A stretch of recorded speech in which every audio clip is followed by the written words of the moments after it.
Okay, everybody, welcome. This is the Blockchain Marine, and I am your guide in the chaos. What we are going to talk about today is something that is near and dear to my heart. I promised you guys that I was going to do a deep dive, and so today is when we start doing this. Basically, I used to talk about a lot of stuff on Facebook, like probably 2009 is around the time I got red pilled back then. And I used to talk about a bunch of deep stuff. I mean, deep stuff. Stuff that people were saying that I was crazy and all of this. I remember when I was talking about chemtrails and things like that. And people were saying, oh, no, those are contrails. Well, this is why it does help when you pay attention in science class. A contrail is going to dissipate, but a chemtrail, it just stays up there. It doesn't dissipate. I mean, that's just common sense, but that's not a very common thing.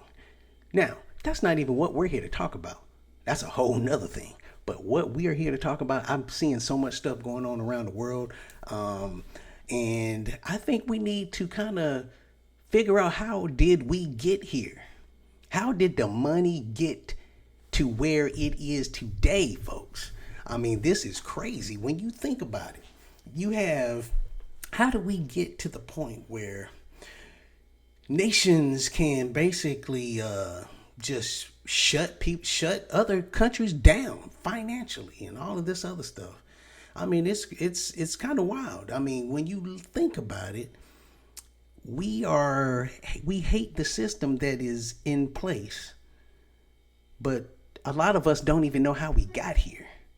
So this is why history is so important, people, because if history is not taught, it is bound to be repeated. We have to stop doing this. Learn history. We're going to talk about the history of money from an American perspective, because I get sick and tired of hearing all of this stuff. And, when I see it displayed, they say it is the West. But I want you to understand how it became the West doing it, because you're going to find out that we were the first victims over here. Okay? And I'm going to explain it to you right now. We're going to start with the founding of America with this very beautiful document called the United States Constitution. The Constitution, matter of fact, I got it right here. It says here, the U.S. Constitution, Article 1, Section 10, it gave Congress the power to coin money and regulate the value thereof. Okay? Now, all of that money back then was backed by gold and silver, which makes it what? Sound money. You say, well, what is sound money? Sound money is money that has tangible value that cannot be easily manipulated. Doesn't sound like anything that we're using right now, except for something brand new that just came out. But everything we've been using has not been sound money. And I'm going to tell you how it got there. That's important, folks. Understand how we got here. Okay? Now, how do we get here? We're going to start right now. And it starts in 1913. You're going to find, if you look back in history, there was a lot of things that went on around there. And some things are kind of connected and you don't even realize that they are connected. I'm just going to briefly go into this here. I'm not going to get in. If you want to research this stuff for yourself, you can do that. But you remember the Titanic, right? That sunk close to around that time. When you dig deeper into that, you understand why the ship sank. There was the richest people in America was on that ship at the time, and they had so much power, and they were against what I'm getting ready to talk about right now, which is the start of the Federal Reserve Act of 1913. That was not the first, not the second, but it was the third instance of a private central bank in America. Okay? Well, what happened to the first two times? It got rejected. It got rejected because it had strong political opposition. Okay. Now, I believe the first one was around Alexander Hamilton time. He was the treasurer, the Secretary of Treasury back then, if I ain't mistaken. And you can go in, and some of you history nerds out there, I mean, I'm slightly one, but some of you that really, really, really know this stuff, do not beat me up if I get a technicality of it wrong, because it's going to be a minor technicality, because basically what I'm saying is the truth. Now, going back to that, so the second private Western Central Bank that we had, guess who got rid of that one? A president by the name of Andrew Jackson. He's the one that got rid of that. And he was kind of controversial himself at the time, but he cared about America. He got rid of the private central bank. He got rid of it. Now, so how did we let it get back in again? Well, I just explained to you about the Titanic. There's another little detail that you need to know. At the time, I believe, going back on my memory, I believe this was around in December when this thing got passed. A lot of the members of Congress was not even in session at the time when this passed, but it passed. And when that passed, that's when the IRS and all of that other stuff got passed as well. Okay? So now, going back into this whole private Western Central Bank called the Federal Reserve that got approved and passed in 1913. Now, if you remember in history, there was another big event that happened coincidentally after the Federal Reserve got into power. This is not a government agency, folks. This is a privately owned bank. It's not the government. It's a privately owned bank. And what happens if the person that controls your money, who do they control ultimately? The country. They control you. They control all aspects of things. This is the start of the entire muck right here. All right. Now, let's dive a little bit deeper. What was that big event that happened after that? But before I talk about that big event, I need to explain to you one thing. You need to understand how they operate. They operate this way. Problem, reaction, solution. They create a problem, then they get a reaction, and they come up with a solution. Okay? So now, after 1913, we had this thing in America called it, everybody that knows anything about history has heard of, the Great Depression. Well, the Great Depression is part of an overall Great Deception. Okay?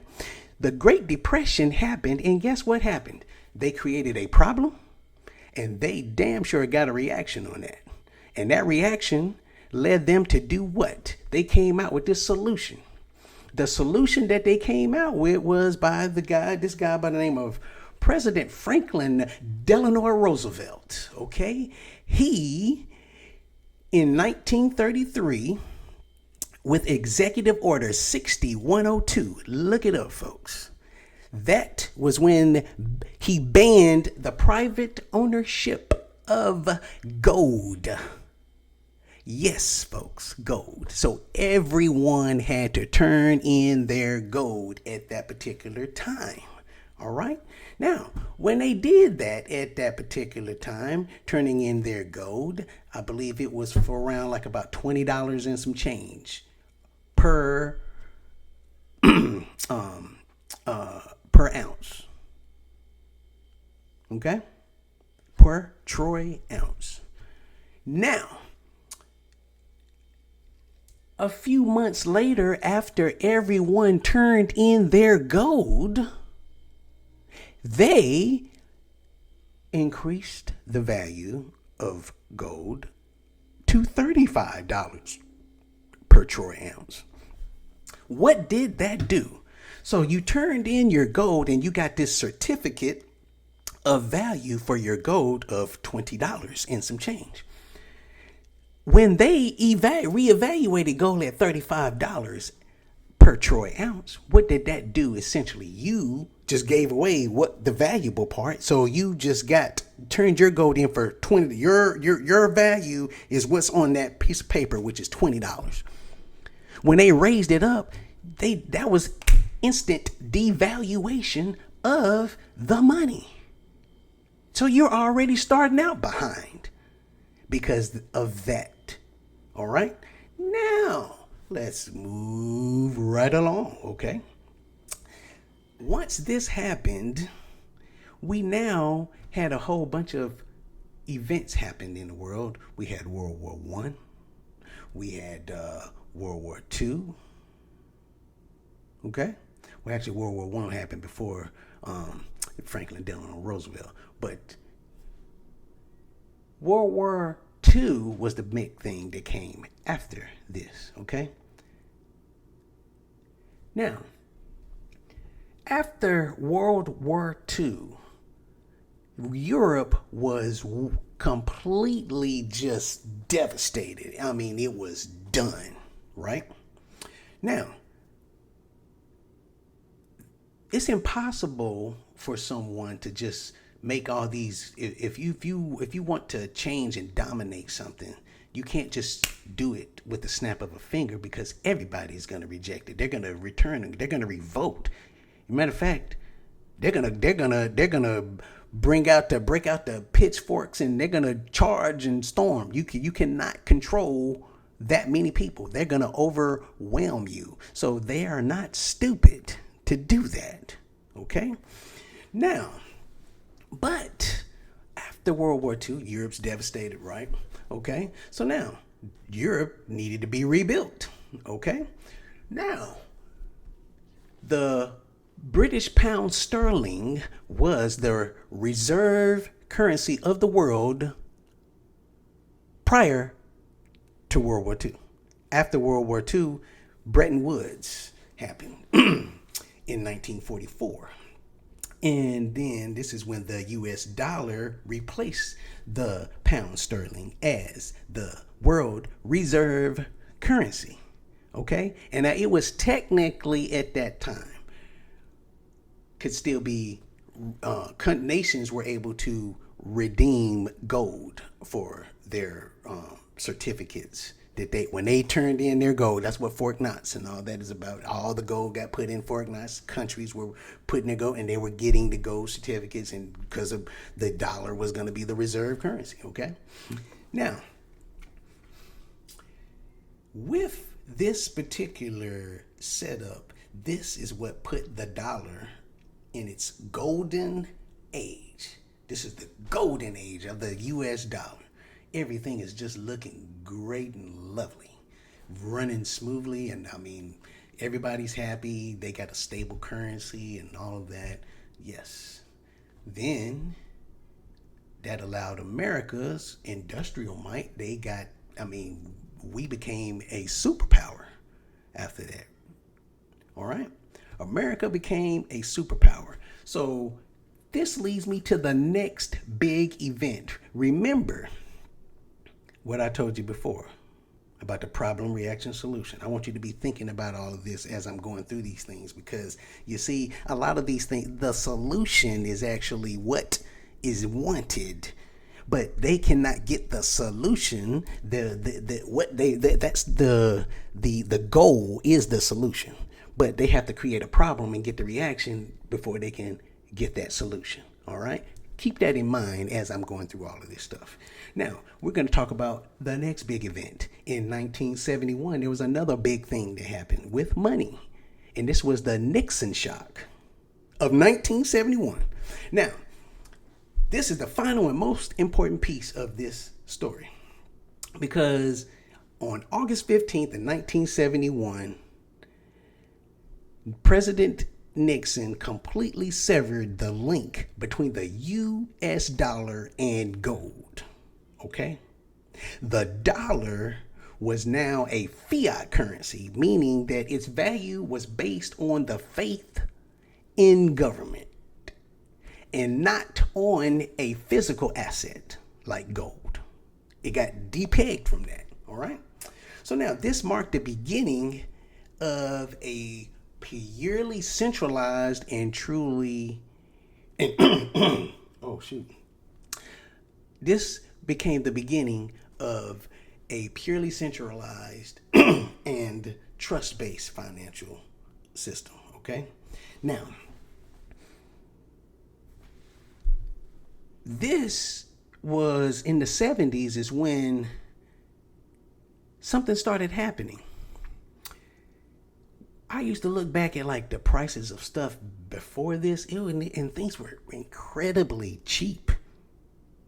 Incredibly cheap. And if you look at things, how are things supposed to go with when you get automation, technology, and things like this? It's supposed to drive the price of things down, correct? Because you no longer have all of the exuberant cost of the goods to manufacture it.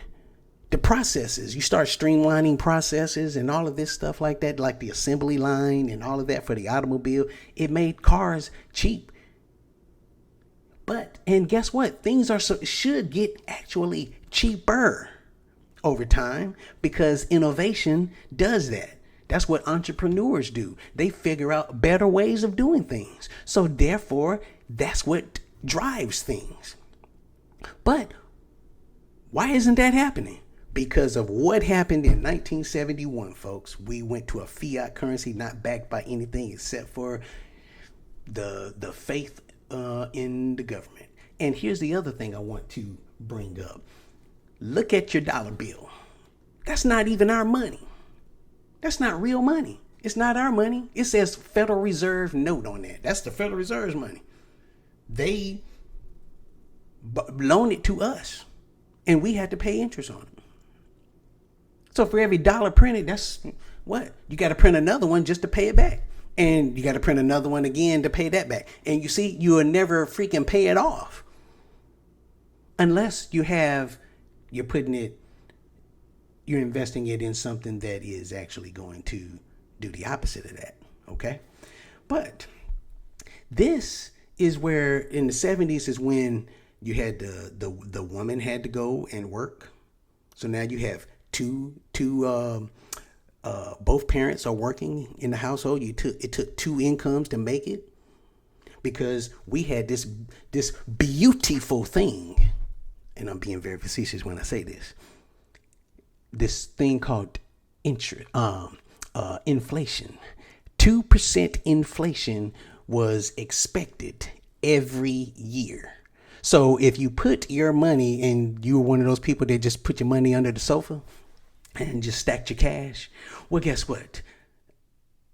It's losing back 2% every year.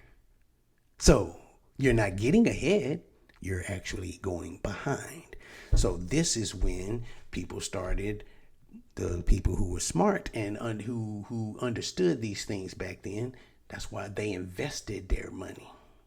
Okay? That's the only way it was going to grow. Now, that leads us into the 80s, and we started spending more, and inflation, things started costing even more and more and more. I remember my parents bought the house that we freaking had in Jersey City, New Jersey, before they moved back to North Carolina. They bought that freaking house for like $30,000. That same house now, I think I looked it up, I think is like about, I mean, it wasn't like a big house. It was like, I think that thing's like worth like, it's close to $400,000 now is what you would pay for the house now in Jersey City. That's crazy. How much stuff goes up. It's because of the money, folks. The money. Inflation. That's what inflation is. Inflation is when it is not sound money. Okay? Now,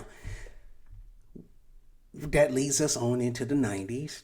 And you remember all of the other things that happened in the 90s. That was when we started getting even more spending. We had that was in the 80s, we had the Cold War. So we were doing all of the arms build up and all that kind of stuff. And then in the 90s, so, I mean, by the end, the Soviet Union had collapsed. So America was just sitting there all by themselves.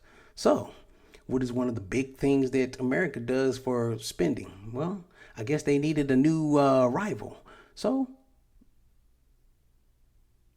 what I'm getting ready to say, some people might not like it, but it just look at the facts. If you remember in the 90s, and I remember seeing these things on the news. I remember hearing about the Chinese stealing some of our military secrets in the 90s. They didn't steal it. They allowed them to steal it.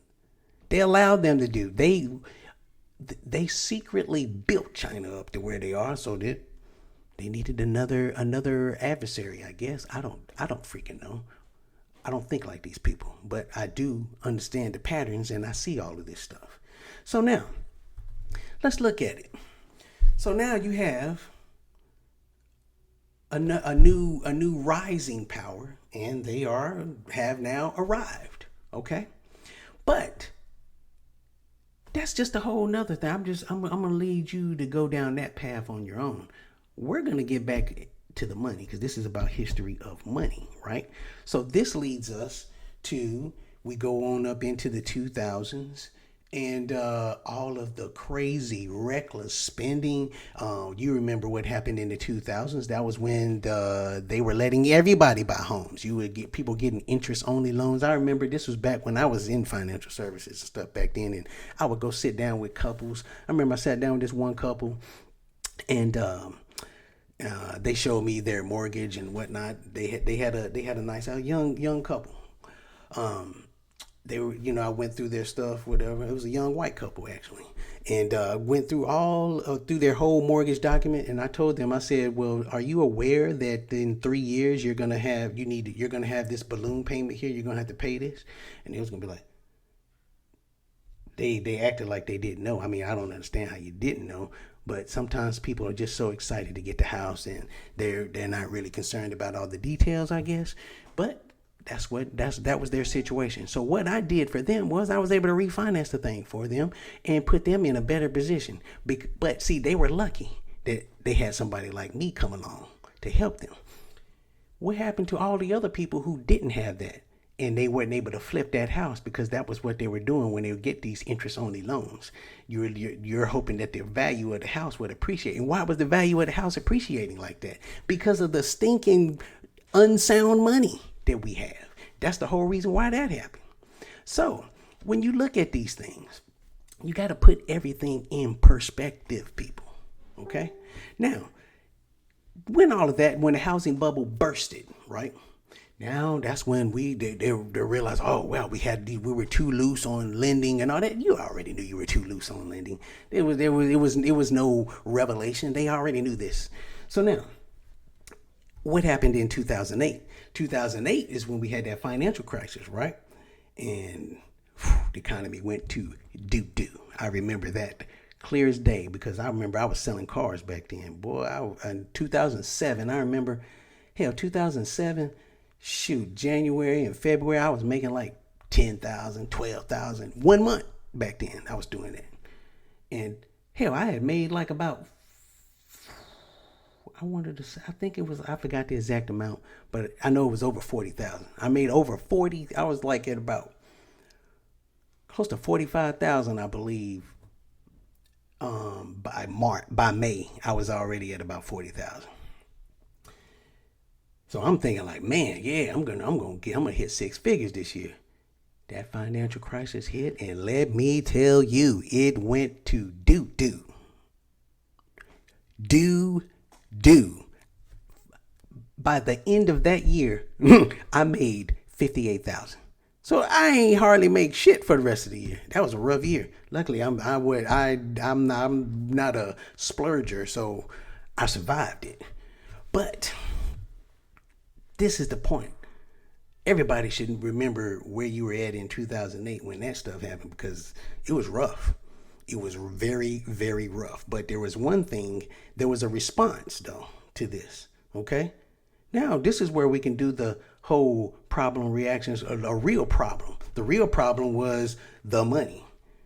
And the people were reacting like people were just, and guess what? There was some good people out there that decided to do something about it.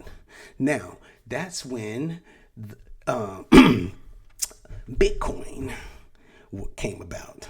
So Satoshi Nakamoto's white paper was published just a few months after that crisis began, and it positioned Bitcoin as a return to first principles, a currency with a limited supply that is not controlled by a central authority. This is where we got Bitcoin. All right?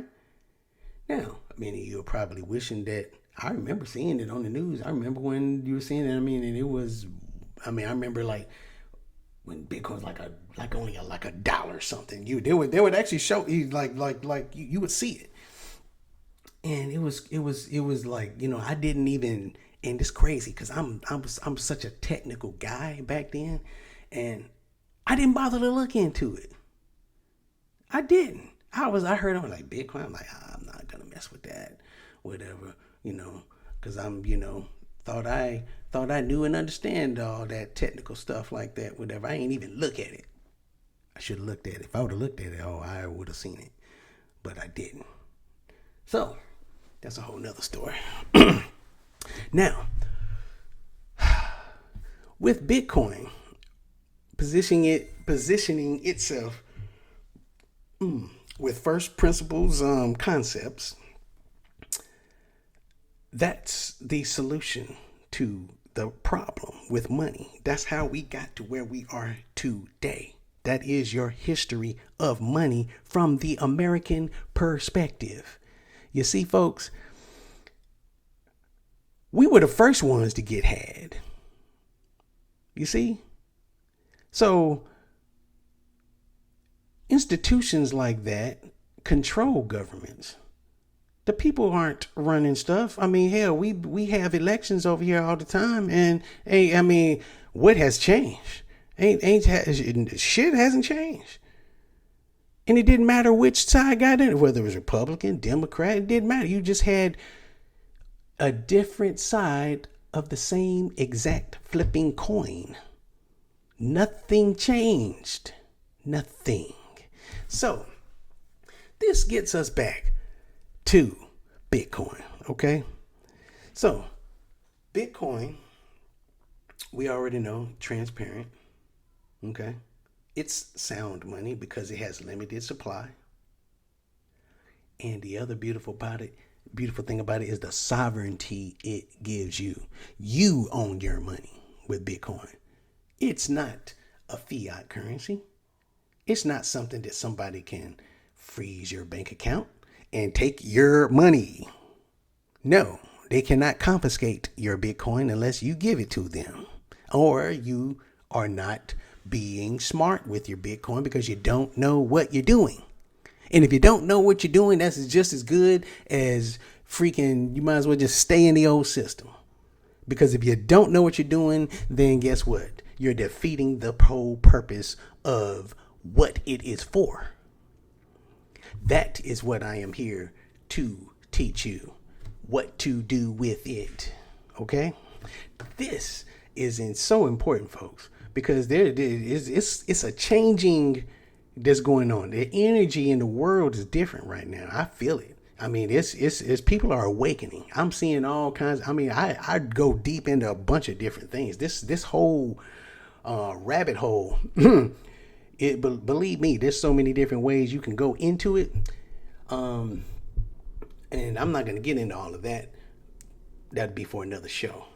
But in fact, you're going to love the next show that I'm going to talk about, because I'm going to take what we just described here about money, and then now I'm going to break it down into a whole nother thing, because there's so many lies that have been told that I think people need to start waking up and understanding what in the hell is going on. Because if you look at things, what I just described to you, what they did to the money, they started with us, right? People turned in their gold and then it got devalued. Then the whole world turned in their gold. And then guess what? Wasn't even on that standard anymore. So it happened to everybody. Then now, Europe's got a private central bank. Japan's got one. China's got one. I mean, all of these places got one. And guess what? They're all flipping connected, man. They're all connected. That's the big secret that they don't want you to know about. They're all stinking connected. Now, people say, I keep hearing, I see how like over in Africa, I'm looking at like the IMF putting pressure on people. I mean, I'm gonna have to do a whole nother show on that kind of stuff right there. But oh man, this here just gets me off in a tangent on other things. And I gotta stay focused here on this particular thing. But I can't wait to do the next show. But Bitcoin and blockchain technology. Blockchain technology is the future. That is where we're going, folks, because this whole thing is it's getting turned upside down. Basically, this is a battle of light versus dark. That's what's going on. Yeah. It's a spiritual battle. It is a spiritual battle going on. This stuff goes deep. This is deep, folks, deep.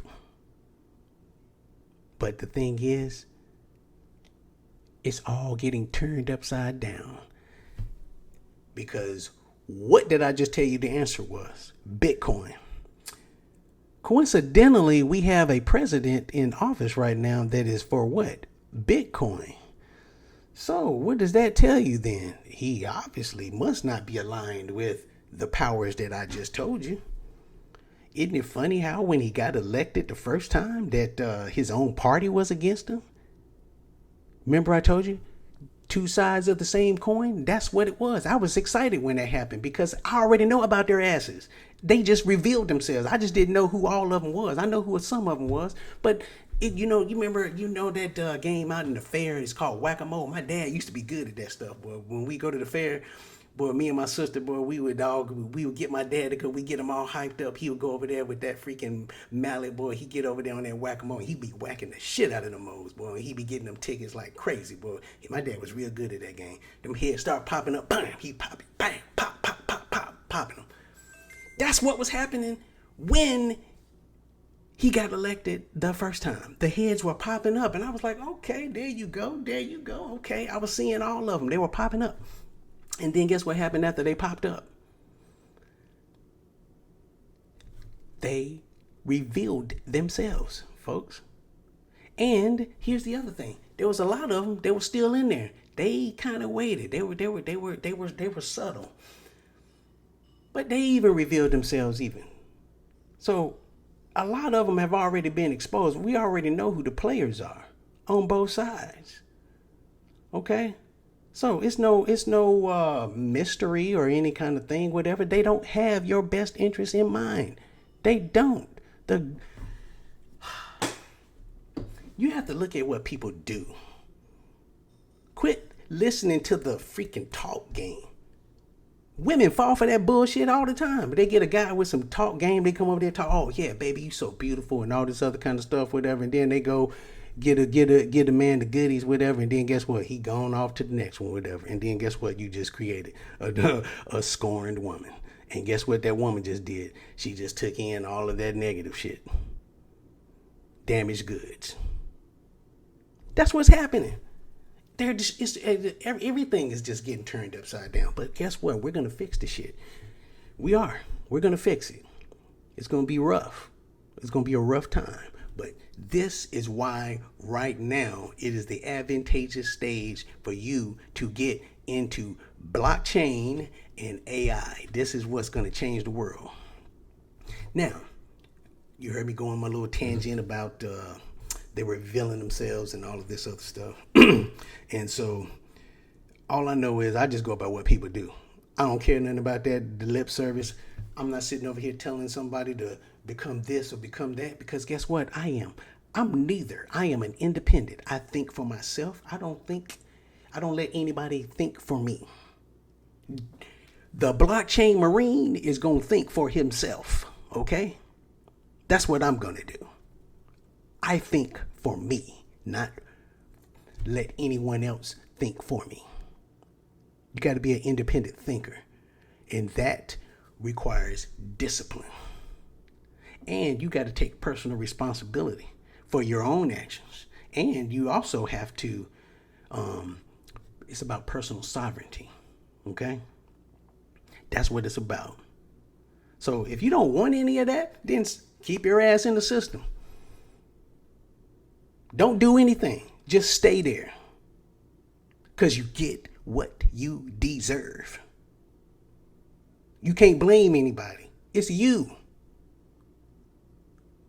You. Because guess what? If you listen to this video, you now know. So what are you going to do about it? Are you going to just sit there and roll over? You going to lay down? You going to bow down? Or you going to stand your ass up and you going to do something? What are you going to do? The choice is yours. There's a lot of people out here like me that's willing to give you the information you need for you to succeed. And I'm not sitting over here doing something, whatever. I want you to sit over here and damn, and like I'm trying to, come give me this money, and then I'm gonna, promising you some outrageous freaking returns or some shit. I'm not offering you anything other than freaking education, information. That's what I'm giving you. And that information is going to do what? Empower you only if you do what? Use it. Use it. Because knowledge is not power. Knowledge applied is the real power, folks. So if you ain't applying it, what the hell good is it? You knowing it. If you're not applying it, what in the hell good is all this shit that I damn know if I'm not giving it to you? If I'm not empowering anybody with the knowledge that I have, the understanding that I have. You see, those days are over with. Because I believe I'm put here, God put me here for a purpose. And I'm fulfilling that purpose now. So stay tuned for more because the blockchain marine is just getting started, folks. We're going to be going deep. And I can't wait for the next show. As a matter of fact, I'm going to tell you what that one is going to be about. The next video that I put out, this one is going to be about another big ass damn lie that's got my people completely tricked. And that's this lie that is called systemic racism. Yeah, that's what we're going to talk about on the next show. Look for that one. But in the meantime, if you want to know more about blockchain and AI and what it can do for you because you are sick and tired of being sick and tired and you're ready to do something about it, go to blockchainbasicsacademy.com. Go read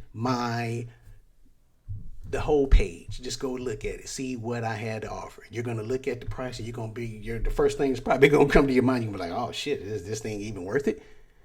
Folks, I just told you, I'm empowering you. You see, a lot of people have this false mentality of thinking that when they see something because the price might be so low, they think it ain't worth it. Well, you know what? Some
Oh shit. Oh man, I hit my damn mic. Oh man, I hope that God, that sucks. Ooh, I'm gonna have to go back and listen to this now.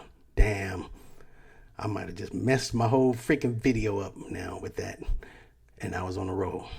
But we're gonna wrap this on up because now I might have some technical difficulties.